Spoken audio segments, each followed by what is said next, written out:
Tout cela ne doit pas empêcher, si possible, les fêtes de Noël. Alors on va prendre un peu d'avance et regarder ce qui fera le bonheur de nos papilles le soir du réveillon. Les huîtres tiendront encore la vedette. Et c'est le grand rush dans les magasins pour faire les cadeaux. Et ça l'est aussi effectivement chez les ostréiculteurs. Ils vont réaliser plus de la moitié de leur chiffre d'affaires en 2 semaines.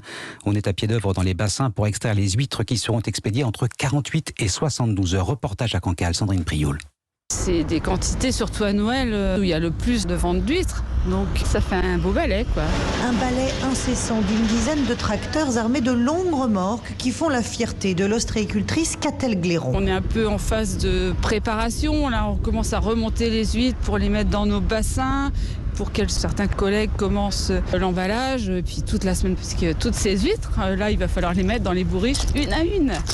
Et ça, c'est du travail. Triées à la main, 2500 tonnes, plus de 30 millions d'huîtres à acheminer pour les réveillons. Celle qui dirige l'association du marché aux huîtres raconte que toutes ces bourriches en préparation représentent la moitié de la production annuelle. Toute l'année, en fait, il faut 4 ans pour faire une huître. Donc elles ont été brassées par les marées, parce que ce sont quand même les plus fortes marées du monde. Donc il y a un brassage d'eau et ça donne ce goût très iodé de l'huître de Cancale.